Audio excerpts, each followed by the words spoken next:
जब किसी को मल्टीपल माइलोमा का पता चलता है तो जाहिर है भविष्य थोड़ा अनिश्चित सा लग सकता है।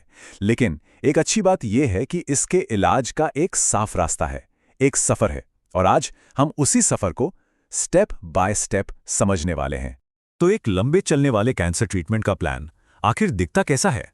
देखिए, ये सवाल मन में कई तरह की चिंताएं ला सकता है, पर अच्छी खबर यह है कि इसका जवाब एक बहुत ही सोची समझी एक स्ट्रक्चर ट्रीटमेंट योजना में छुपा है। तो चलिए आज इसी योजना की गहराइयों में उतरते हैं। तो आज हम क्या क्या देखने वाले हैं? सबसे पहले हम माइलोमा ट्रीटमेंट के पूरे रोड मैप पर एक नज़र डालेंगे। फिर इसके पहले पड़ाव यानी इंडक्शन को समझेंगे। उसके बाद कंसोलिडेशन की बात करेंगे, जहां 2 रास्ते निकलते हैं। और आखिर में मेंटेनेंस पर चर्चा करेंगे, जो कि एक लंबी चलने वाली स्ट्रैटेजी है। तो चलिए शुरू करते हैं पहले हिस्से से, माइलोमा उपचार का रोड मैप। और इसका एक 3 फेज वाला अप्रोच है। यह समझना बहुत ज़रूरी है कि माइलोमा का इलाज कोई एक इवेंट नहीं है, मतलब एक बार में हो जाने वाली चीज़ नहीं है, बल्कि ये एक सफ़र है जिसके 3 अलग-अलग चरण हैं। और ये 3 मुख्य पड़ाव हैं। पहला इंडक्शन, दूसरा कंसोलिडेशन और तीसरा मेंटेनेंस। अब हम एक एक करके इन तीनों को थोड़ा और करीब से देखेंगे। तो सबसे पहले बात करते हैं शुरुआती इलाज की, यानी इंडक्शन की। ये वो पहला कदम है जो हर नए मरीज के लिए होता है। अच्छा, तो ये इंडक्शन थेरेपी है क्या? सीधी भाषा में कहें तो ये इलाज का सबसे पहला फेज है। इसका मेन मकसद है माइलोमा सेल्स की संख्या को तेजी से कम करना और बीमारी को काबू में लाना। ये समझिए कि आगे के इलाज के लिए एक मजबूत नींव तैयार की जा रही है। तो इसमें होता क्या है? आमतौर पर इंडक्शन में 3 या कभी-कभी 4 दवाओं का एक कॉम्बिनेशन दिया जाता है। इसे ही ट्रिपलेट या क्वाड्रुप्लेट थेरेपी कहते हैं। और ये इलाज कुछ हफ्तों या महीनों तक चलता है, ताकि माइलोमा सेल्स पर असरदार तरीके से हमला किया जा सके। इंडक्शन फेज के बाद एक बहुत बड़ा सवाल सामने आता है, और वो ये है, क्या मरीज ऑटोलोगस स्टेम सेल ट्रांसप्लांट, जिसे ASCT भी कहते हैं, उसके लिए एक सही कैंडिडेट है? इसी एक सवाल का जवाब इलाज की आगे की पूरी दिशा तय कर देता है। और यहीं से हम आते हैं अपने अगले पड़ाव पर, कंसोलिडेशन, यानी इलाज के 2 रास्ते। जैसा कि नाम से ही जाहिर है, यहां पर इलाज को हर मरीज की जरूरत के हिसाब से पर्सनलाइज किया जाता है।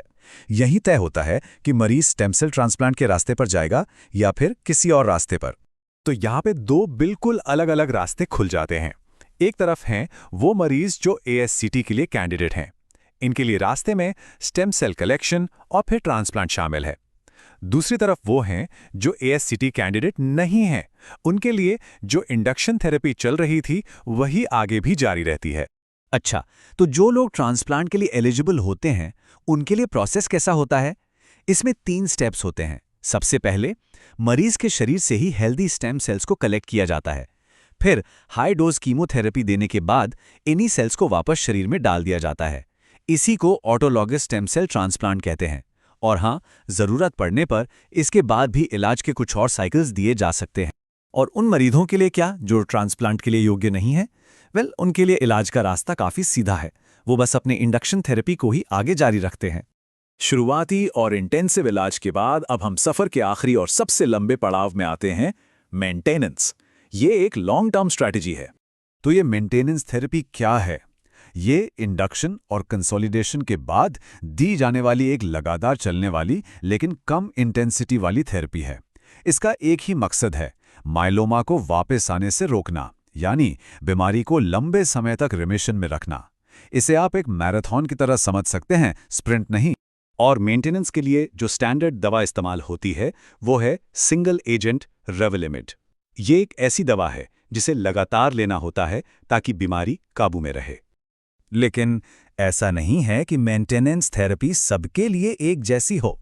इसे भी मरीज की ज़रूरत के हिसाब से ढाला जा सकता है।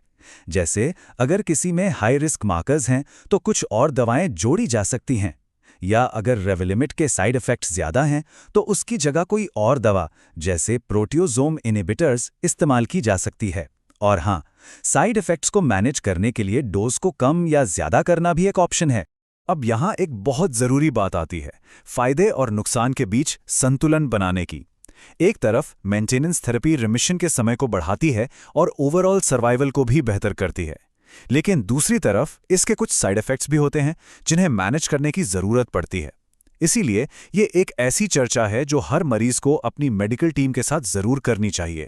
और जैसा कि कहा जाता है, अपने डॉक्टर के साथ संभावित लाभों और जोखिमों पर चर्चा करना महत्वपूर्ण है। मतलब आखिर में सबसे जरूरी चीज है मिलकर फैसला लेना।